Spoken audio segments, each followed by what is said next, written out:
दुनियातले सगळे बिझनेसमॅन जेवढे एंटरप्रेन्योर आहेत ना, इलॉन मस्कपासून तर अभिलाष गोजेपर्यंत, हे सगळे आर्टिस्ट आहेत कुठल्या ना कुठल्या फॉर्ममध्ये. त्यांनी एक स्वप्न बघितलं आणि ते पूर्ण करतात. त्या माणसानं बघितलं आहे चंद्रावर सोसायटी बनवायचं, आणि मी बघतोय की अफोर्डेबल जेवण प्रोव्हाइड करायचं. That's it.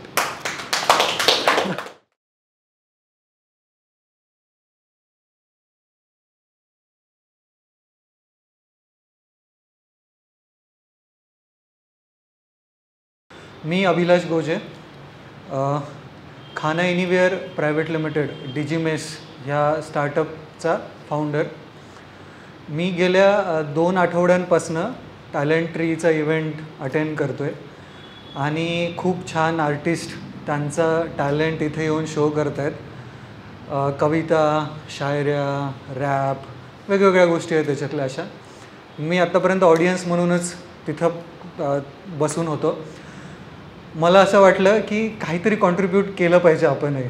ठीक आहे, मागच्या 5-6 वर्षांपासनं ह्या बिझनेस फील्डमध्ये, एंटरप्रेन्योरियल सेक्टरमध्ये मी काम करतो आहे, आणि खूप सगळ्या गोष्टी बघितल्यात. स्पेशली मराठवाड्यात काम करतो आहे. मी प्रॉपर विदर्भातला आहे, आणि 0पासनं सुरू केलं आहे. म्हणजे मी जेव्हा पुढं तुम्हाला सांगेल की आम्ही सुरू कुठून झालं आहे, तेव्हा लक्षात येईल की आपण सारखेच आहोत, आपण सेम आहोत, आपण एकाच बॅकग्राऊंडवरून पुढं प्रवास सुरू आहे आपला सर्वांचा. ही जी त्याच्यात एक गोष्ट लक्षात आली मला, की जनरली आपण जे काही आर्टिस्ट लोक आहेत, ठीक आहे, तुम्ही खूप छान कविता करतायत, तुम्ही खूप छान शायऱ्या लिहित आहेत, पण एक गोष्ट मिस होती आहे सध्याच्या कंडिशनमध्ये. लाईक हे जे टॅलेंट आहे तुमचं, एक सिम्पलचा वे आपल्याकडे अवेलेबल आहे की तुम्ही इंस्टाग्राम, यूट्यूब, सोशल मीडियावर जाऊन पोस्ट करा. मग ज्यांना जेवढं बघायचं, जसं बघायचं तेवढं बघतील आणि लोक पुढं जातील.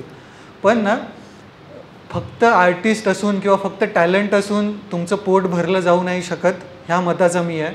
त्याच्यामुळं हे पुढचं जितकंही कन्व्हर्सेशन आहे, हे थोडंसं काय म्हणतात त्याला, कॅपिटलिस्ट माइंडसेटनं बोललं जातं आहे असं वाटू शकतं. आणि कदाचित मी तोच विचार तुमच्यापर्यंत पोहोचवण्यासाठी म्हणून आलो आहे.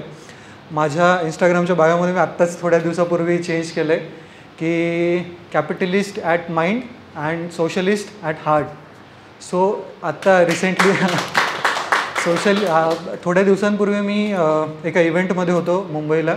तिथं नारायण मूर्ती आलेलं आहे, आणि त्यांच्या स्पीचमध्ये एक तो सेगमेंट होता की सध्या भारताला ह्या माइंडसेटचे, म्हणजे ज्यांच्याकडं कॅपिटलिस्ट माइंडसेट आहे, पैसे कसे कमवायचे, बिझनेस कसे बिल्ड करायचे स्क्रॅचपासून असो, किंवा नवीन नवीन सेगमेंट कशा आणायचे, ह्या सगळ्या गोष्टी असल्याच पाहिजे. काम करणं याच्याशिवाय पर्याय नाही आहे आपल्याकडं. पण सोबतच आपण जर सोशलिस्ट असू, आपल्या हार्टमध्ये, आपल्या हृदयात ती एक भावना असेल की आपल्याला कोणासाठी काहीतरी करायचं आहे, तर आपली प्रोग्रेस जेवढ्या स्पीडनं होती आहे त्याच्यापेक्षा डबल ट्रिपल वेनं जाऊ शकते. कारण जेव्हा तुम्ही लाख रुपये कमवत आहेत आणि तुम्हाला जगण्यासाठी फक्त 1000 रुपये लागतात, तर जे काही वरचे 99,000 आहे ते जर तुम्ही 99 लोकांसाठी वापरले और त्यांना मदत केली, तर कदाचित ते मेन स्ट्रीममध्ये येण्यासाठी मदत होते. तर नारायण मूर्ती त्यांचं लाईक चॅरिटी, किती सगळं काम करतं, त्यांच्या कंपनी थ्रू होतं, किती सगळ्या गोष्टी सुरू आहेत तुम्हाला माहितीच आहेत. सो बिझनेस फील्डमध्ये, एंटरप्रेन्योरशिपमध्ये रतन टाटा आणि नारायण मूर्ती हे 2 लोकांना मी खूपच फॉलो करतो. खूप याच्यातून त्यांचे थॉट्स, आणि नेहमी कधीही थोडंसं कमी जास्त फील झालं, असं वाटलं की आपण बरोबर काही करत नाही आहे, त्यावेळेस ह्या लोकांना वाचतो. फॉर्च्युनेटली ह्या दोघांनाही समोरासमोर भेटण्याची, त्यांना ऐकण्याची संधी मला मिळाली. मी त्याच्यासाठी खरं स्वतःला खूपच फॉर्च्युनेट समजतो आहे. So coming to the topic, artist म्हटलं की आता काय होतं ना, एक जस्ट सिम्पलचं आपण काही बेसिक फंडामेंटल गोष्टीपासून सुरू करूयात की एंटरप्रेन्योर आणि बिझनेसमॅन ह्या दोघात काय फरक आहे बरं. लाईक काय वाटतं तुम्हाला? मराठीत मी याचं हे करतो आहे, बिझनेसमॅन व्यावसायिक, एंटरप्रेन्योर उद्योजक. काय वाटतं? लाईक रिस्पॉन्सिव्ह तुम्ही थोडं काही सांगू शकता की शब्द काइंड ऑफ सेमच आहे ना, म्हणजे दोघेही बिझनेस करतायत, दोघेही काही गोष्टी करतायत, पण याच्यात डिफरन्स काय आहे? काहीतरी फंडामेंटल व्हॅल्यू रिलेटेड डिफरन्सेस आहेत. मी आणखीन थोडंसं डिटेलमध्ये याच्यात हे करतो की आपण एंटरप्रेन्योर म्हणून रतन टाटा किंवा नारायण मूर्ती यांचं नाव घेऊयात उदाहरणाच्या लिस्टमध्ये, आणि बिझनेसमॅनमध्ये अडानी, अंबानी किंवा आणखीन बिर्ला असतील किंवा XYZ आणखीन मोठे लोक याच्यातले हे घेऊयात. नवीन पिढीत घ्यायचं म्हटलं तर झिरोदाचे जे फाउंडर्स आहेत, कामत ब्रदर्स, हे सगळे लोक आहेत जे एंटरप्रेन्योरच्या लिस्टमध्ये येतात. आणि बिझनेसमॅनमध्ये मग बरेच असतील जे काही Dream11 सारख्या कंपन्या चालवत आहेत, माय11 सारख्या जे काही XYZ गोष्टी आहेत त्या. काय वाटतं काय डिफरन्स आहे या दोन लोकांमध्ये, किंवा ह्या दोन काय क्रायटेरिया काय डिफरन्शिएट करते या दोघांना? यस निशिकांत. काही लोक फक्त पैसा कमवण्यासाठी काम करतात, येस. काही लोक समाजासाठी काम करतात, येस. प्रोडक्ट आहे समाजाच्या यूजसाठी करतात. येस. फंडामेंटल कसं करायचं ऑन्टरप्रेन्योरला हे माहिती असतं की माझं प्रोडक्ट कसं करायचं, मला किंवा कसं करायचं. मी तर तुला तेवढं नसतं, त्याला म्हणजे थोडक्यात तर सिम्पल करायचं तर किराणावर दुकान म्हणू शकतो आपण, तो बिझनेस राईट. कमवत आहेत रोजचे 10,000 50,000 कमवत आहेत, ते सॅटिस्फाईड आहे. येस. तुम्हाला तसं नसतं, त्यांना काय करायचं रोज काही काही नवीन नवीन आहे का, हे झालंच पाहिजे. रोज काहीतरी क्रिएटिव्ह माइंड असेल तर नाही, हे झालंच पाहिजे. रोज काहीतरी नवीन नवीन करणे आणि त्यात इम्प्लिमेंट करणे, त्यातून एक व्हॅल्यू निर्माण करणे सोशल. करेक्ट. ही जी नाविन्यता म्हणतो ना आपण, न्यूनेस, काहीतरी वेगळं इनोव्हेशन, काहीतरी वेगळ्या गोष्टी याच्यातल्या, हेच एका बिझनेसमॅनला आणि एंटरप्रेन्योरला वेगळं करतात. उद्योजक एंटरप्रेन्योर नेहमी ना एखादी जेन्युअनशी प्रॉब्लेम आहे ती इनोव्हेटिव्ह वेनं सॉल्व्ह करायचा प्रयत्न करतो. बेसिक एकदम फंडामेंटल. याच्यात बिझनेसमॅन करतो की त्याच्यात पैसे कसे बनतील बा, लाईक एक कमोडिटी आहे तिथून तुम्ही घेतली, XYZ ट्रान्झॅक्शन झालं, त्याच्यातून तुमचं मार्जिन ठरलं आणि संपलं. एंटरप्रेन्योर सेम करतो आहे. शेवटी जर सस्टेन करायचं म्हटलं तर तुम्हाला पैसे लागतात त्याच्यातलं, पण इनोव्हेटिव्ह वेनं करणं. आता बघा आपल्याकडं खूप सगळ्या कंपन्यांची उदाहरणं आहेत. काही आहेत ज्या पाणी क्लीन करून पैसे कमवतात, काही आहे ज्या पाणी घाण करतात, म्हणजे त्यांचं जे काही वेस्टेज आहे त्याच्यात सेम गोष्ट आहे. दोघेही पैसे कमवत आहेत, दोन्ही गोष्टी होतच आहेत. पण तुमच्या ब्रेनमध्ये, तुमच्या माइंडमध्ये तुमचा कॉज काय आहे, तुम्ही कशासाठी काम करतायत, ह्या दोन गोष्टी तुम्हाला डिफरन्शिएट करतात. ह्या बेसिक फंडामेंटल जर डिफरन्स म्हटलं तर. मग आता भरपूरसे उदाहरणं आहेत आपल्याकडं.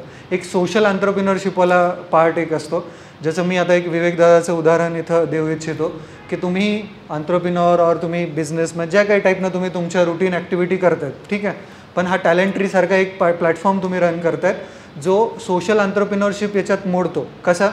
सोशल एंटरप्रेन्योरशिपमध्ये पैसे बनवणं हे इंटेन्शन नसतं, पण सस्टेन करण्यासाठी तुम्हाला पैसे लागतात हे फॅक्ट तुम्ही डिनाय करत नाही. तुम्ही ते फॅक्ट कन्सिडर करून ब्रेक इवन का होईना त्याच्यासाठी मिनिमम कॉस्ट काय आहे ती कव्हरअप झाली पाहिजे आणि मग ते सस्टेनेबल राहील, कंटिन्युअस तुम्ही चालवू शकाल, हा त्याच्या मागचा इंटेन्शन असतो. सो माझ्या लाईफबद्दल आता सांगायचं म्हणजे मी 2018मध्ये 17-18मध्ये इंजिनिअरिंगचे शिक्षण सोडून लाईक 3-6 महिन्यात काही XYZ कारणामुळं मी इंजिनिअरिंग कंप्लीट करू नाही शकलो, म्हणजे पूर्ण करता नाही आलं मला ते. आणि मी छत्रपती संभाजीनगरमध्ये कॉम्पिटिटिव्ह एक्झामची तयारी करण्यासाठी म्हणून आलो. 10वी नंतर मी प्रॉपर यवतमाळचं आहे, यवतमाळमध्ये नेर तालुका म्हणून आहे, तिथला आहे मी. 10वी नंतर आम्हाला 3 महिन्याच्या सुट्ट्या असतात, त्याच्यातला 1-1.5 महिना गावाकडे राहिलो मी पहिल्यांदा, कारण नवोदयमध्ये होतो, हॉस्टेलमध्ये शिकलो, तर त्याच्यामुळं 6-7 वर्ष लाईफचे पूर्ण तिथंच गेलेले याच्यातले. तिथं काही गोष्टी नोटीस केल्या, तेव्हा माझ्या ह्या थिंकिंगबद्दल मला स्वतःलाच आयडिया नव्हती की मी काय विचार करतो आहे और कसं काय. जस्ट एक इमोशनल पार्ट होता. गावाकडं शेतीवर 90% लोक डिपेंडंट आहेत, ठीक आहे, त्यांचं शेती किंवा बाकीच्या छोट्या मोठ्या ह्याच्यात काम होतं. त्यातल्या त्यात आमचा यवतमाळ जिल्हा, म्हणजे मी हे प्राऊडली नाही सांगत आहे, पण एक आहे की पूर्ण भारतात सर्वात जास्त शेतकऱ्यांच्या आत्महत्या त्याच जिल्ह्यात झाल्या, ठीक आहे, आणि सगळ्यात जास्त लाईक प्रोडक्शन, कॉटनचं प्रोडक्शन तिथंच होतं. मग कॉटन हे कमर्शियल हे समजलं जातं, म्हणजे लाईक पैसे बनतात कॉटनच्या शेतीतून, एक कमर्शियल पार्टमध्ये फार्मिंगच्या याच्यात मोडतो तो, पण तरीही तिथल्या लोकांची अशी परिस्थिती असणार. मग त्यातल्या त्यात एक महिलांचा पार्ट होता. माझ्या आईनं मला बऱ्याच कठीण याच्यातून शिकवलं, पुढं घेऊन आले, लाईक मोठं केलं लहानाच्या याच्यातलं. तर माझा प्रत्येक स्ट्रगल करणाऱ्या स्त्रीबद्दल एक आदरानं बघतो मी नेहमी, किंवा किती स्ट्रगल करतात. आणि आपण नेहमी ऐकतो की एखाद्या शेतकऱ्यानं, माणसानं आत्महत्या केली आहे, पण स्त्रिया असं जनरली करत नाही. इथून त्या सगळ्या परिस्थिती जवळ बघत होतो. बरेच मुलं 10वी 11वी 12वी झाली की लगेच पुण्या मुंबईला जात आहेत, तो एक मायग्रेशनचा विषय. याचं फंडामेंटल कॉज होता की काम नाही आहे, गावात काम नाही आहे आमच्याकडं. गावात आम्हाला 100 रुपये मिळाले तरी चालतात, जे की पुण्यात 300-400 रुपये आहेत. गावातल्या गावात तुमचं सस्टेनेबल होऊन जातं. त्यातल्या त्यात महिलांचा प्रॉब्लेम आहे, शेतीच्या दिवसात कामं असतात, लाईक पावसाळ्याच्या ह्याच्यात, त्याच्यानंतर उन्हाळ्यात काहीच नाही. मग ते सगळं घेऊन जेव्हा मी संभाजीनगरमध्ये आलो, अशाच एका कार्यक्रमात एक शिबिर होतं, तिथे एक मुंबईच्या महिलांची भेट झाली आणि त्यांनी सांगितलं की आम्हाला ना वाळवणाचे प्रोडक्ट त्याची खूपच डिमांड असते मुंबई, पुण्यात, Tier 1 सिटीमध्ये. तिथं एक तर जागा कमी आहे, त्याच्यानंतर लोकांकडे वेळ पण कमी आहे की आपण हे कसं बनवायचं, ह्या सगळ्या गोष्टी याच्यातल्या डिमांड खूप आहे. एक क्लिक झालं असंच की यार आपण असं करू शकतो. गावाकडं महिला आहेत, काम आहे, वेळ आहे, जागा आहे, रिसोर्सेस आहे, सगळं आहे, पण मार्केट नाही आहे अवेलेबल. कुठं विकलं पाहिजे हे माहिती नाही त्यांना. मुंबईमध्ये डिमांड आहे, पुण्यामध्ये डिमांड आहे, नाशिकमध्ये डिमांड आहे, संभाजीनगरमध्ये डिमांड आहे, पण सप्लायचे ऑप्शन्स इतके नाही आहेत, और अफोर्डेबिलिटी नाही आहे, ऑथेंटिक प्रोडक्ट अवेलेबल नाही आहेत तोपर्यंत. तेवढ्या याच्यातले असे एक लिंक बनवली आम्ही म्हटलं की ठीक आहे बा, तुम्ही आम्हाला ना, मी यवतमाळमध्ये त्या जे आहे बचत गट आम्ही सुरू केले, नवोदय गृहउद्योग, नवोदय महिला बचत गट. मी नवोदयचा आहे त्याच्यामुळे मी नवोदय ह्या नावानंच ते सगळं सुरू केलं. आणि 10 महिलांना घेऊन आम्ही एक गट तयार केला, त्यांच्याकडून हे सगळे प्रोडक्ट बनवून घेतले. पहिली ऑर्डर जी मिळाली ती खूपच इंटरेस्टिंग स्टोरी आहे. त्यात ज्या महिला होत्या त्यांचा एक बचत गट आहे, ते लोक तिथं वेगळ्या गोष्टी करतात, त्या थोड्याशा हायर एंडवाल्या आहेत. त्यांनी लाईक आर्टिफिशियल ज्वेलरी असेल, वॉलेट्स बनवणं असो, बॅग असो, ह्या सगळ्या एकदम हायर एंडवाल्या गोष्टी बनवतात. ह्या सगळ्या ह्याच्यात त्या करत नाहीत. त्यांच्याकडून आम्ही 5 किलो पहिल्या कुरड्यांची ऑर्डर घेतली. त्याचे त्यांनी 250 रुपयानं समथिंग 1200-1250 रुपये दिले. ते पैसे तेव्हा UPI पण एवढं नव्हतं, म्हणजे मी खूपच जुनं नाही बोलतो, 2020चीच गोष्ट आहे, 18-19च्या याच्यातलीच. पण UPI इतकं हे नव्हतं, तर ते पोस्टाच्या ह्याच्यात पैसे टाका मग त्यांच्यापर्यंत पोहोचले. त्यांनी ते गहू विकत घेतले, त्यांनी 4 दिवसात कुरड्या बनवल्या. तिथून मग ट्रॅव्हल्सनं कमीत कमी अफोर्डेबल याच्यात इथपर्यंत पोहोचलं पाहिजे, ट्रॅव्हल्समध्ये तो माल टाकला. तो माल काहीतरी 5 किलो शेवळ्या मुंबईत पोहोचवल्या आणि जे काही उरलेले पैसे होते त्यांनी दिले. एक ट्रान्झॅक्शन कंप्लीट झालं. त्या महिलांना इतका आनंद झाला, एवढ्या सगळ्या गोष्टी झाल्यात की चलो ठीक आहे, काहीतरी तर करतोय आपण, पैसे मिळत आहेत. आणि मला याचा आनंद झाला की आपण आपल्यामुळं काहीतरी घडून आलं आहे. याच्यात आणखीन काहीतरी पैसे कसे बनतील, आपलं कसं चालेल हे नव्हतं. आम्ही बस ऑटोचे पैसे जे काही आहे तेवढे खर्च करायचो आणि ते सगळ्या गोष्टी चालायच्या. कुरड्यांपासून सुरू झालेला प्रवास, जवळपास 25 प्रोडक्ट त्या सगळ्या बनवतात महिला. पापड असतील, शेवळ्या असतील, हात शेवळ्या ज्या म्हणतो आपण, त्या सरगुंड्या आहेत, तिथलं प्रॉपर प्रोडक्ट आहेत, बऱ्याचशा आणखीन याच्यातलं. आणि सेम ट्रान्झॅक्शन तिथं बनवायचं, 10-5 रुपये महाग पडतात, पण एकदम ऑथेंटिक जेन्युनवालं तिथलं प्रोडक्ट होतं. तिथल्या लोकांना, जे Tier 1 सिटीतले लोक आहेत त्यांना ते मिळतं आणि त्यांची ती जी काही उन्हाळ्यात असं सगळं खाण्याची इच्छा आहे ती पूर्ण होतं.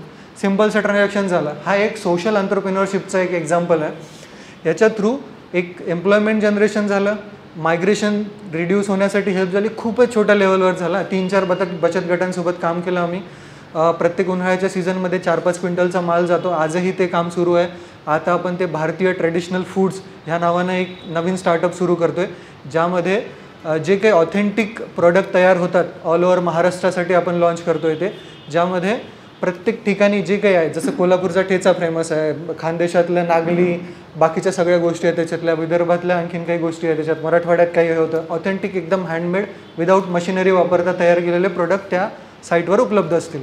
याचं इंटेन्शन एवढंच आहे की त्या महिलांना काम मिळावं आणि लोकांना त्यांची एक बेस्ट ऑथेंटिक लाईक ट्रॅडिशनल वेनं तयार झालेली गोष्ट अवेलेबल हवी.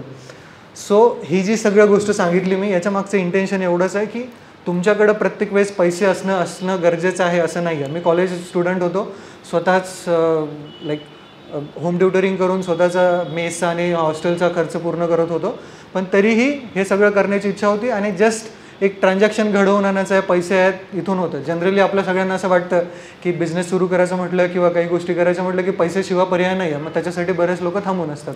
तर हे पहिलं मिथ किंवा हे जे एक टॅबू आहे तो मी इथं खोडून काढण्याचा प्रयत्न करतो आहे. त्याच्यानंतर मग आता आपण अगेन आर्टिस्ट आणि त्या सगळ्या याच्यावर येऊयात. आता बघा लाईक झाकीर खान किंवा हे जे सगळे लोक आहेत, आत्ता आम्ही बोलत असताना मुंडे म्हणून एक पोरगा अभि मुंडे जो सायको शायर या नावानं ओळखला जातो आहे, हे सगळे आर्टिस्ट लोक आहेत. खूप छान लिहितात, खूप छान डिलिव्हर पण करतात, खूप सगळ्या गोष्टी त्यांच्याकडं अंडरस्टँडिंग आणि ते सगळं आहे. पण तुम्ही मला सांगा, जर एका रूममध्ये बसून जर ते हे सगळ्या गोष्टी करत असते तर आज आम्हाला जे माहिती आहे ते माहिती असते का? फक्त तुमच्यात पॅशन असणं, तुमच्यात स्किल असणं हे इम्पॉर्टंट नाही आहे. ते तुम्हाला मॉनिटाईज करता आलं पाहिजे, त्याच्याबद्दल लोकांपर्यंत सांगता आलं पाहिजे. आणि खूपच सिम्पलचं एक अल्गोरिदम आहे बरं याचा. सिम्पल सांगतो मी. काय होतं ना, जर सपोज मला हिरो बनायचं आहे, मी सिम्पल स्वतःवरूनच उदाहरण सांगतो, कारण मी मागच्या 4-5 दिवसापासून खूपच एक लाईक इमॅजिनरी याच्यात जगतो आहे की यार साऊथमध्ये जाऊन जर तुम्हाला हिरो बनायचं आहे तर तुम्हाला काय केलं पाहिजे? तुमच्याकडं असले पाहिजे फॉलोअर्स, ठीक आहे. इंस्टाग्रामवर जर तुमचे 2-5 मिलियन फॉलोअर्स असतील आणि तुम्हाला आली पाहिजे ॲक्टिंग स्किलचा पार्ट आहे जे मी एकट्यात राहून शिकून कुठेतरी डेव्हलप करू शकतो. पण लोकांनी जर मला ओळखलं पाहिजे, मला पैसे दिले पाहिजे, प्रोड्युसरनं माझ्यावरती 2-5 कोटी खर्च करून एक पिक्चर बनवला पाहिजे, तर त्याच्यासाठी काय लागतं? मग हे सगळं टेक्निकलवाला पार्ट आहे की तुमची तुमची डायलॉग डिलिव्हरी चांगली असली पाहिजे, तुमचं लुक तुम्ही स्वतःला कॅरी कसं करतायत हेच चांगलं असलं पाहिजे, सोशल मीडियाचा कंटेंट तुम्ही कसा टाकलायत, तुमची ऑडियन्स कुठली आहे, कुठल्या टाईपचे लोक तुम्हाला ऐकतात. आता तुम्ही बघा हॉटस्टारवर इतक्या सगळ्या ॲड येतात, हे सगळे इन्फ्लुएन्सर्स आहेत टिकटॉकच्या एजवाले है ना. टिकटॉक सुरू झालं तिथून आले, आता हे हॉटस्टारवर वेगवेगळे शोज चालवतात. सो सायकलनं खूपच सिम्पल आहे, म्हणजे टेक्निकल पार्ट आहे हा सगळा. तुम्ही एक गोष्ट करता त्याच्यातून एक सेकंड इफेक्ट तयार होतो, त्या सेकंड इफेक्टमधनं थर्ड इफेक्ट तयार होतो. आता मी इथं बोलतो आहे, रेकॉर्ड होतो आहे व्हिडिओ हा, कदाचित जर एखाद्याला आवडलं की हा पोरगा खरंच छान बोलतो आहे तर मला कदाचित कोणीतरी आणखीन बोलवू शकतं, किंवा त्याला मी जे हे सगळं सांगितलं आहे भारतीय ट्रॅडिशनल फूडबद्दल त्याला आवडला, तो गुगल करेल जाऊन, कोणी पण जे काही ऐकतं आहे ते तो तिथं जाऊन बघेल, वेबसाईट दिसली तिथून तो ऑर्डर करेल, त्याला डिजी मेस किंवा खाना एनिवेअर काय आहे हे माहिती झालं, तो मेसवर जेवतो आहे, त्याला वाटलं की यार खरंच मी हे ॲप बघितलं पाहिजे. तर बेसिकली मी ह्या सगळ्या प्लॅटफॉर्मचा वापर करतो आहे. खूप प्रॅक्टिकल उदाहरण देतो आहे मी सिम्पल याच्यातलं, की मी ह्या सगळ्या गोष्टीचा वापर करतो आहे, यूज करतो आहे एकदम काय म्हणतात त्याला एकदम लॉजिकल वेनं, की हे 100, 1000, लाख लोकांपर्यंत जाणार आहे आणि त्या लोकांना ऐकल्यानंतर त्या बोलण्यातून किंवा त्या ऐकण्याच्या ह्याच्यातून काहीतरी मिळतं आहे, त्यांना काहीतरी कॉल टू ॲक्शनवाल्या गोष्टी आहेत आणि मग तिथून त्या ॲक्शन्स होत आहेत आणि माझा रेव्हेन्यू वाढतो आहे, माझा बिझनेस वाढतो आहे और माझी ब्रँड इमेज वाढते जाते. म्हणजे जर बिझनेस जरी नाही झाला तर कदाचित फॉलोअर्स वाढतील आणि एखाद्या पिक्चरमध्ये चान्स भेटून जाईल. सो जोक्स अपार्ट, ह्या सगळ्या गोष्टी आहेत त्याच्यातल्या. आता इथं बरेचसे आर्टिस्ट लोक आहेत किंवा ह्या प्लॅटफॉर्ममध्ये भरपूर लोक आहेत जे ह्या याच्यातून येतात.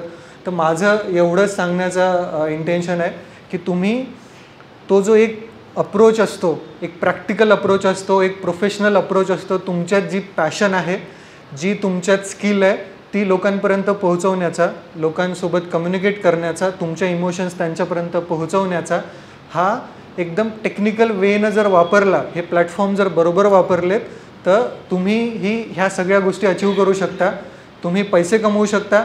आणि एक इकिगाई म्हणून एक पुस्तक आहे आणि त्याचा एक moral of the story like overall सारच त्या पुस्तकाचा हा आहे की तुम्हाला एखादी गोष्ट आवडती करायला, ठीक आहे, आणि ती गोष्ट आवडते आहे तुम्हाला, त्याच्यातून तुम्हाला शांती मिळते आहे, ती गोष्ट करण्याचे तुम्हाला पैसे मिळतात, ठीक आहे, छोटे मोठे काही का होईना, आणि त्या पैशातून तुम्ही तुमची उदरनिर्वाह, तुमचं रुटीन लाईफ जगू शकता. तर तुम्ही जगातले सगळ्यात जास्त म्हणजे सगळ्यात खुशनसीब जे म्हणतो ना आपण, ब्लेस्ड पीपल आहात. कारण तुमच्या आवडीचं काम तुम्ही करू शकतात, त्याच्यातून तुम्हाला पैसेही मिळतात आणि त्याच्यावर तुमचं जगणं बरोबर चालतं आहे. तर हाच एक फंडामेंटल पार्ट आहे. ही खंत मला खूपच जाणवली. ह्या सगळ्या भागातले जे काही पोरं आहेत, आपण खूपच युटोपियन जगात जगतो आहे. युटोपिया लाईक जो काही एक्झिस्ट करत नाही असं. रील्स किंवा ह्या सगळ्या गोष्टीमुळं खूप इन्स्टंट झालं आहे. 30 सेकंद 20 सेकंद त्याच्या याच्यापर्यंत आयुष्य आलं आहे. आणि जो काही कॉन्टेंट क्रिएटर आहे त्याला व्ह्यूज पाहिजे तर तो सगळी इन्फॉर्मेशन त्या 30 सेकंदात घेऊन येतो. 30 सेकंदात कोणीच इन्फॉर्मेशन देऊ शकत नाही. पॉसिबलच नाही आहे हे तुमच्यासाठी. त्याच्यासाठी तुम्हाला डिटेलमध्ये ऐकावं लागेल जाऊन. तुम्हाला त्या सगळ्या गोष्टी त्या पद्धतीनं कराव्या लागतील आणि जी काही स्किल आहे तुमची तिच्यावर एफर्ट्स घ्यावं लागतील, टेक्निकली असो किंवा बाकीच्या याच्यातलं असो. सो सेकंड एक पार्ट आहे याच्यातला की आम्ही आता एक फूड स्टार्टअप चालवतो आहे, खाना एनिवेअर म्हणून. इनडायरेक्टली जवळपास आपण 1 लाख प्लेट जेवण आत्तापर्यंत डिलिव्हर केलं आहे. ॲप थ्रू जवळपास आम्ही 20,000 ऑर्डर्स कंप्लीट केल्या आहे. त्याच्यातल्या 100-120 मेसवाल्यांसोबत घरगुती जे जेवण देतात महिला, ज्यांना 2-5 हजार रुपये लाईक पाहिजे, कमवायचे आहे, स्किल आहे, कुकिंग स्किल आहे, त्यांना आम्ही एम्पॉवर करण्याचा प्रयत्न करतो आहे कुकिंग स्किल थ्रू आणि त्यांना एक प्लॅटफॉर्म देतो आहे. खाना एनिवेअर बेसिकली एक डिजिटल ॲप आहे, एक ॲप सिस्टीम आहे ज्याच्यावरती जर तुम्ही फूड प्रोव्हायडर असाल तर त्याच्यावर लिस्ट होता आणि कस्टमर ज्यांनाही घरगुती जेवण पाहिजे आहे, एक अफोर्डेबल रेटमध्ये पाहिजे आहे, ते लोक ते सर्च करून त्या ॲप थ्रू त्या मेसवाल्यांसोबत कॉन्टॅक्ट करू शकतात. त्यांची लोकेशन आणि मोबाईल नंबर असतो, मेनू असतो तिथं. आता ही जी आयडिया आली ना, याची पण बरीच इंटरेस्टिंग स्टोरी आहे. 2018मध्ये माझ्या आईसोबत एका फ्लॅटमधून मी टिफिन डिलिव्हरी सुरू केली. मी हॉस्टेलवरती राहत होतो, मेसवरती जेवण करत होतो. 20-25 पोरं होतो आम्ही आणि आम्ही तिथं रोज संध्याकाळी सोबत जेवण करायचो. जेवण करत असताना आम्हाला ते एक कॉमन टॉपिक असायचं की यार चांगले मेस सापडत नाही आहे, जेवण 4 दिवसानंतर खूपच हे होतं आहे की चांगलं जेवण मिळत नाही आहे. मग असेच एखाद्याला रेफरन्स मिळाला की तो त्या मेसवाल्याला फोन करायचा, मग 4-5 पोरं तिथं मेस लावायचे, अगेन तेच 55. तर सगळ्यात पेन पॉईंट होता ह्या सगळ्याच्यात मेस शोधणं. तुम्ही आत्ताही गुगल केला तर तुम्हाला मेस मिळणं खूपच कठीण आहे, पण आमच्या ॲपवरती गेला तर नियरेस्ट ऑप्शन तुम्हाला लगेच दाखवेल, जे की 500 मीटरच्या याच्यावरती असेल. असं इतक्या याच्यापर्यंत आपण पोचलो आहे आता सध्याच्या कंडिशनमध्ये. तर ही जी आयडिया आली ना, जेव्हा मी स्वतःची मेस चालवली, ह्या सगळ्या ज्या गोष्टी होत्या, हे जे पेन पॉईंट्स आम्ही बघितले, तर आम्हाला लक्षात आलं की मेसवाल्यांचे खूपच सगळे पेन पॉईंट्स आहेत. सकाळी असं एखादं प्रोफेशन बघा तुम्ही, ज्याच्यात तुम्ही सकाळी 6-7 वाजता सुरू होत आहेत, भाजीपाला आणतायत, जेवण तयार करतायत, 11 वाजता डिलिव्हरीसाठी देत आहेत, 2 वाजेपर्यंत काम चालतं आहे, 2 तास आराम करतायत, परत 4 वाजता सगळं सुरू होतं आहे, तर रात्री 10 वाजेपर्यंत 24 म्हणजे लाईक पूर्ण आठवडाभर महिनाभर काम आहे. एक जरी सुट्टी पाहिजे असेल तर मुलं हे करतात, कारण रोज जेवणारे लोक जे आहे त्या सिस्टीममध्ये इन्व्हॉल्व, जे मुलं आहेत त्यांना लिमिटेड पैसे येतात घरून, अफोर्डेबल रेटमध्ये द्यायचं आहे. 35 रुपये, 40 रुपये, 32 रुपयात जेवण मिळतं. आणि जो मेस चालवणार आहे त्याला सुट्टीचाही स्कोप नाही आहे. त्याच्या घरी जर काही झालं तर तो 2 दिवसासाठी जातो फक्त, और 1 दिवसासाठी जातो. विद्यार्थी सेम टाईम, ही एज जी आहे, ज्या एजमध्ये पोरं मेसमध्ये जेवत आहेत त्यांच्या वेळेस जेवण चांगलं लागतं, कारण अभ्यास करतोय, तुम्ही पीकवर आहात तुमच्या करिअरच्या बिल्डिंगच्या टाईमच्या याच्यातल्या. तुम्हाला जेवण चांगलं पाहिजे, ऑथेंटिक पाहिजे. जेवणासाठी तुमची एफर्ट सगळ्यात कमी असले पाहिजे, तुम्हाला ऑथेंटिक जेवण मिळालं पाहिजे, जे की मिळत नाही आहे, है ना. तर ह्या सगळ्या गोष्टी कशा कव्हरअप होतील किंवा ह्या सगळ्या गोष्टी कशा सॉल्व्ह करू आपण, ह्याच्यासाठीचा प्रयत्न म्हणून आपलं खाना एनिवेअर ॲप आहे. आणि ही जी आयडिया डिस्कवरी आहे, लाईक जे एंटरप्रेन्योरशिपमध्ये सगळ्यात महत्त्वाचा पार्ट म्हणतो, की एखादा प्रश्न आहे तुमच्या पुढं आणि तुम्ही त्याला इनोव्हेटिव्ह वेनं सॉल्व्ह करायचा प्रयत्न करतात. तर इथं तुम्ही बघितलं असेल, आम्ही जस्ट एक ॲग्रिगेटर प्लॅटफॉर्म आहोत, ज्याच्यात आम्ही मेसवाल्यांना हेल्प करतो B2Bमध्ये. त्यांना बिझनेस कसा होईल, आणखीन चांगला कसा होईल, त्याच्यातून कशा गोष्टी इम्प्रूव्हाइज होतील.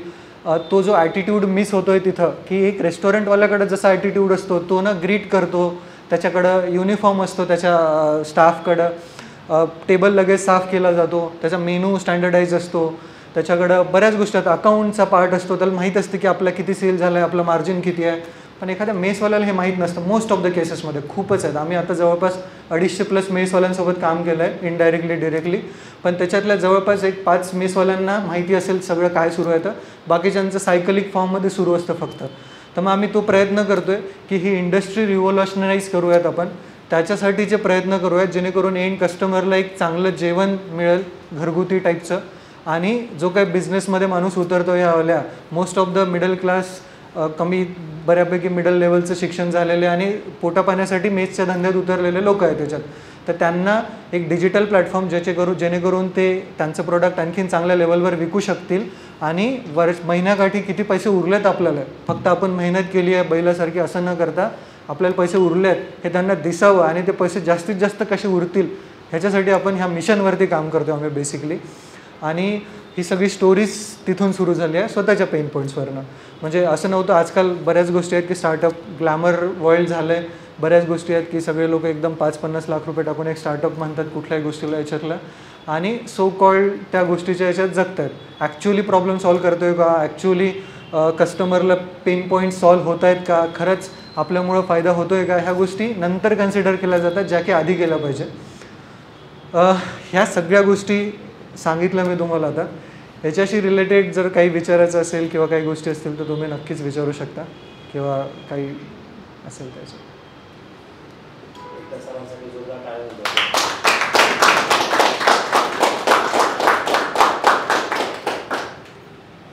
आणि होपफुली मी उत्तर म्हणजे लाईक शेवटच्या पार्टमध्ये एक शेवटचं हे सांगतो आहे की मराठवाड्यातले जेवढे मुलं आहेत आपले, किंवा टॅलेंट्रीसोबत इनडायरेक्टली डिरेक्टली जे पण कनेक्ट झालेले आहेत, त्या सगळ्यांना रिक्वेस्ट आहे की एंटरप्रेन्योरियल ॲटिट्यूड ती स्किल आहे ही, है ना. असं नाही आहे की तुम्ही एकदमच ब्लडमध्येच असलं पाहिजे तुमच्या, तुम्ही शिकू शकता. ही तुम्हाला फक्त आमच्यासारखे जे लोक आहेत त्यांना एक तर ऐकावं लागेल, किंवा त्यांच्या कॉन्टॅक्टमध्ये जावं लागेल, त्यांच्यासोबत काम करावं लागेल, आणि ह्या प्लॅटफॉर्मचा पुरेपूर फायदा घ्यावा लागेल. मी फायदाच म्हणाल, तुम्ही फायदा घ्या या गोष्टीचा. तुम्ही स्वतःची रीच वाढवण्यासाठी फायदा घ्या, तुम्ही स्वतःचं टॅलेंट लोकांपर्यंत पोहोचवण्यासाठी फायदा घ्या, आणि ज्या इंटेन्शनने हे सगळं सुरू झालं आहे त्या इंटेन्शनला सार्थकी लावूयात आपण ह्या सगळ्या याच्या थ्रू. आता तुम्ही जे सांगितलं की हे स्टार्ट कसं करायचं, तर हे सगळ्याच बिझनेसला सारखं लागू पडतं का? येस, फंडामेंटल खूपच सिम्पल आहे. मी काय म्हणतो, सिम्पल आहे एकदम. एक सर्व्हिस प्रोडक्ट पाहिजे. आर्टिस्टच्या केसमध्ये एंटरटेनमेंट आहे, इमोशन्स आहेत, ठीक आहे. तुम्ही एक शायरी लिहिता, एखाद्याचा ब्रेकअपवाली रिलेटेड असेल तर त्याला ती रिलेट होते, किंवा त्याच्या मित्राचा झाला असेल, मैत्रिणीचा झाला असेल तर तो शेअर बटन दाबतो. इंस्टाग्रामचा अल्गोरिदम खूप सिम्पल आहे. इंस्टाग्रामवर जितकं जास्त शेअर होतं किंवा सेव्ह होतं तेवढा जास्त रीच तुम्हाला चांगला मिळतो, ठीक आहे. तर तुमचा कंटेंट असा असला पाहिजे, ठीक आहे. म्हणजे हे झालं आर्टिस्ट लोकांसाठी. तुम्ही कविता करतायत, तुम्ही शायर आहेत, खूप असं एनर्जेटिक वेनं तुम्ही हे करताय, प्रोग्राम्स होतात, अँकर आहात तुम्ही चांगले, तुम्हाला अँकरिंगसाठी तिथून रिस्पॉन्स मिळू शकतो. आता मी बघितलं की इंट्रोड्यूस करण्यासाठी तुम्ही एक अँकर बोलवता, त्यानं जर ते इंट्रोडक्शन खूप छान केलं आणि ते तुम्ही पोस्ट केलं आणि एखाद्याला आवडलं तर आमच्यासारखे लोक बोलवतील ना की बाबा मी तुझा व्हिडिओ बघितला, तू तिथं आमच्याकडं आमचा एक अर्ध्या तासाचा 1 तासाचा कार्यक्रम आहे, तिथे येऊन अँकरिंग कर. होऊ शकतं असं. आता जे काही स्टँडअप कॉमेडियन आहेत हे US जाऊन बाहेर जाऊन शो करतात, काय करतायत ते बघा. कॉमेडी किंवा बाकीच्या गोष्टीसाठी ना खूप इंटेलिजन्स लागतो, माहिती आहे मला. आता जे काही गोष्टी सुरू आहेत सगळ्या याच्यातल्या, ह्युमर लागतो, तुम्हाला ते स्किल डेव्हलप करावं लागतात. स्ट्रॉंग ह्युमर लागतो तुम्हाला एखाद्या गोष्टीबद्दल ह्युमरस वेनं कोणाला हर्ट न होता उद्या असेल तर. आणि ह्याच्यासाठी बिझनेस ॲटिट्यूड लागतोच, आंत्रप्रिनोरियल ॲटिट्यूड लागतो की मी टॅलेंट ट्रीमध्ये येणं. मी प्रत्येक वेळेस तीच गोष्ट सांगतो कारण सेंटर ऑफ अट्रॅक्शन सध्या हे आहे, मी माझ्याकडं काही घेऊ इच्छित नाही. ते तुम्ही इथे येत आहेत, तुम्ही अशा गोष्टी प्रिपेअर करतायत, अशा गोष्टी बोलतायत, तुम्ही ह्या गोष्टी मागं लागतात की हे पोस्ट करा, टॅग करा, आणखीन लोकांपर्यंत घेऊ, 4 लोकांना स्टेटसवर ठेवतात, तर ते तुम्ही इनडायरेक्टली तुमचा बिझनेस ग्रो करताय, तुम्ही स्वतःला विकतात. ॲक्टर लोक काय करतात, म्हणजे शेवटी ॲक्टरचं काय काम आहे ते स्वतःलाच आहे ना. एकदा एज झालं की तुमचा पार्ट निघून जातो. तुमची बॉडी तुमची सगळ्यात मोठी ॲसेट आहेत. आमच्यासाठी आमच्या मेस जेवण हे सगळ्यात मोठं ॲसेट आहेत, ते विकून आम्ही पैसे कमवणार आहोत, मधातलं जे काही कमिशन असेल ते. ॲक्टर लोक काय करतात, स्किल, एंटरटेनमेंट तो सगळा पार्ट आहे त्याच्यातला. तर फंडामेंटली सगळीकडे सेमच आहे, कुठेही जा तुम्ही काही करा, फक्त ते फंडामेंटल शोधणं हा सगळ्यात कठीण पार्ट आहे की तुम्हाला ते रिलेटेबल करता आलं पाहिजे. म्हणजे ते तुम्हाला समजलं पाहिजे. सर मगाशी म्हणत होते दादा की पोर्ट्रेट आणि पासपोर्टमध्ये काय फरक आहे, ते खूपच टचिंग होतं एकदम पार्ट याच्यातला. पोर्ट्रेट काढताना तुम्ही 3000 रुपये देता आणि पासपोर्टचे तुम्ही 50 रुपये देता, तर हेच डिफरन्स आहे बस त्याच्यातला. फोटोग्राफर बनत असाल तर तुम्हाला चूज करणं आहे, पोर्ट्रेट काढणारा बनवायचा आहे की पासपोर्ट काढणारा चूज करायचं, तुमच्या स्किलवर डिपेंड करता ते. मी म्हणत होतो की माझे फोटोजेनिक नाही आहे मी, पण दादाने खूपच भारी फोटो काढला आहे स्वतःचा. आता मला त्यांनी म्हटलं की भाऊ याचे एवढे पैसे पाहिजे तरी मी देईल, मी म्हणून हा फोटो द्या मला तुम्ही. तुमच्याकडे ज्या काही 4-5 आयडिया आहे त्यानं जसं तुम्ही लिहिणं सुरू करता पेपरवरती, एक A4 साईज पेज घ्या, एक पेन घ्या, पेन पेपर पेन्सिल जे काय लिहिणं सुरू करा. सगळ्यात फंडामेंटल की पहिले आयडिया काय आहे आपले, ठीक आहे. त्याच्यानंतर मग याच्यातून कोणाकोणाला काय काय इफेक्ट होणार आहे, कुठलीही आयडिया असू द्या. मी फंडामेंटल सगळ्यांसाठी लागू पडेल असं सांगतोय की तुम्ही ती पेपर घेतला, त्याच्यावर लिहिलं की ही आयडिया आहे, त्याच्यानंतर तुम्ही लिहिलं की हे कस्टमर्स असतील आमचे, ह्यांना याच्यातून फायदा होणार आहे. मग ते फायदा होणाऱ्यांसाठी ते पैसे पे करणार आहेत का आपल्याला, 1 रुपया असो की 1000 असो की 1 लाख असो की 1 कोटी असो, वॉट एव्हर, अमाऊंट मॅटर करत नाही. मग ते जे आहे ते पुरवण्यासाठी तुम्हाला जे एफर्ट लागणार आहेत आणि जे पैसे कस्टमर देणार आहेत त्याच्यात काही मार्जिन बनतं आहे का, मग ते 1 पैशाचं असो किंवा 1 कोटीचं असो ते बनतं आहे का.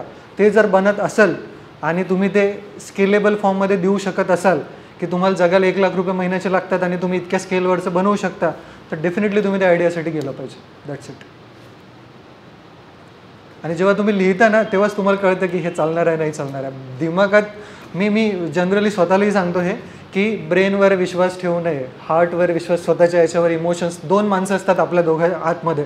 एक असतो जो स्वतः, तुम्ही जे काही थोडेसे इंटेलेक्च्युअल याच्यात गेले आहेत ना, जे स्वतःचं सेल्फ टॉक म्हणतात, ते लोक स्वतःसोबत कन्व्हर्सेशन असंच होतं. एक brain to heart, heart to ब्रेनवालं असतं. ब्रेन तुमचा नेहमी तुम्हाला प्रॅक्टिकली गोष्टी सांगतो आणि हार्ट तुम्हाला नेहमी इमोशन्स, सोशलिस्टवाल्या गोष्टी सांगतो याच्यातल्या. आणि त्याचा डिफरन्स तुम्हाला करता आला, तुम्हाला खेळता आला स्वतःसोबत की ह्या सगळ्या गोष्टी इझी व्हायला लागतात. मी असं म्हणतो आहे जनरली, माझं स्वतःचं असं म्हणणं आहे की दुनियातले सगळे बिझनेसमॅन जेवढे एंटरप्रिनर आहेत ना, इलॉन मस्कपासून तर अभिलाष गोजेपर्यंत, हे सगळे आर्टिस्ट आहेत कुठल्या ना कुठल्या फॉर्ममध्ये. त्यांनी एक स्वप्न बघितलं आणि ते पूर्ण करतात. त्या माणसानं बघितलं आहे चंद्रावर सोसायटी बनवायचं आणि मी बघतोय की अफोर्डेबल जेवण प्रोव्हाइड करायचं. That's it. जास्तीत जास्त मुलांपर्यंत कसं पोहोचता, म्हणजे त्यांना कसं कळेल की हे जेवण प्रॉपर आहे, जास्त चांगलं आहे इतर ठिकाणपेक्षा. ओके, एकदम जर तुम्हाला टेक्निकल लँग्वेजमध्ये सांगायचं म्हटलं तर सिम्पल आहे. आम्ही एक प्रोडक्ट बनवला, मग आम्ही 5 मेसोबत बीटा टेस्टिंग केली. तिथले जे काही येणारे कस्टमर होते तिथं ऑफर चालवल्या. जवळपास 100 पोरांसोबत कम्युनिकेट झालं, त्यांनी ॲप वापरलं, त्यांनी ऑर्डर टाकल्या. 1-2 महिने रिगरसली हे सगळं सुरू झालं. त्या 100 लोकांशी बोललो मी पर्सनली स्वतः. तर 5 मेसोबत मी प्रत्येक वेळेस मेसमध्ये बसून होतो. मी आत्ता येताना एका मेसमधूनच आलो इथं येताना, म्हणून मला 5-10 मिनटं लेट झाले. की पेन पॉईंट काय आहेत, काय प्रॉब्लेम येतात. तुमचा कस्टमर आणि तुमचा पार्टनर, आम्ही मेसवाल्यांना आमचे पार्टनर्स म्हणतो आणि कस्टमर्स आमचे हे आहेत जे काही जेवण करतात आमच्या प्लॅटफॉर्म थ्रू, ते तुम्हाला सांगतात, तुम्हाला येऊन सांगतात. तुमच्या केसमध्ये तुमचे जे आर्टिस्ट आहेत तिथं परफॉर्म करणारे ते तुम्हाला सांगतील की सर हे नाही असं करा, सर हे नाही तसं करा, ह्या सगळ्या गोष्टी आहेत त्याच्यातल्या. तर हा एक फंडामेंटल पार्ट आहे टेक्निकली. वेग फॉर्मॅटमध्ये सांगायचं म्हटलं तर तुम्ही लाईक पब्लिकमध्ये जाऊन बोला. तुम्ही जे काही तुम्हाला वाटतं आहेत कस्टमर्स आहेत तुमचे, त्यांच्याशी जाऊन बोला रँडमली. मी जनरली करत असतो, मी चहा प्यायला जातो तेव्हा तिथं ग्रुपमध्ये पोरं चहा पितात, बोलतो त्यांना की मी असं एक प्लॅटफॉर्म बनवलं आहे, आवडेल का तुम्हाला घ्यायला बा. आम्ही एक प्रीमियम फीचर लॉन्च करतो ज्याच्यात आम्ही एका सबस्क्रिप्शनमध्ये 5 मेसचं तुम्हाला ऑप्शन देतो आहे. तर जे पोरं एकाच मेसमध्ये जेवतात त्यांनाच म्हटलं आम्ही की आता तुम्ही 2,500 रुपये देतात, तुम्ही जर 200 रुपये एक्स्ट्रा मागितले मी तुम्हाला आणि म्हटलं की तुम्ही 3 मेसवर जेवू शकता, स्विच करू शकता, तर द्याल का? ते म्हटलं नाही देत, मला हेच बरं आहे. मग ते पॉईंट येतात ना, मग उगाच मी त्या फीचरवर पैसे वाया घालण्यात काही फायदा नाही आहे. मला ते लक्षात आलं की आमच्या कस्टमरला नको आहे, त्याला जे भेटलं त्याला फक्त डिजिटल पाहिजे होतं, डिजिटल घ्या तुम्ही, मी पैसे बनवतोय तेवढंच इनफ आहेत आपल्यासाठी. असं ब्रेकडाऊन करणं, छोट्या छोट्या गोष्टीत त्या गोष्टी आणणं हेच सगळ्यात महत्त्वाचं आहे. आणि लाईक याच्यातला एक महत्त्वाचा पार्ट आहे की तुम्ही तुमचं ड्रीम किंवा तुमचं विजन हे खूपच मोठं असलं पाहिजे. अल्टिमेटली की आम्ही लाईक एक 10,000 50,000 कोटीची कंपनी बनवू, भारतातल्या प्रत्येक सिटीमध्ये जिथेही घरगुती जेवण डिलिव्हर केलं जातं, और जगात जिथेही कुठं आता होम कुक मीलचं खूपच हे होतं आहे, स्लो फूड येतं एक नवीन कन्सेप्ट आता याच्यातली. आमचं एम आहे की ते प्रत्येक मील म्हणजे 10 पैकी 8 मील हे आमच्या प्लॅटफॉर्म थ्रू विकले गेले पाहिजे, और आमच्या प्लॅटफॉर्म थ्रू लोकांनी ऑर्डर केलं पाहिजे. पण त्याच्यासाठी आम्ही इम्प्लिमेंट करतो की आता पैठण गेटला एक मेस आहे, त्या मेसमध्ये 100 पोरं जेवतात, त्याच्यातले 2 पोरं आमचे असले पाहिजे, इथपर्यंत हे. तर त्या 2 गोष्टीतला डिफरन्स आणि त्या सगळ्या गोष्टी तशा आहेत.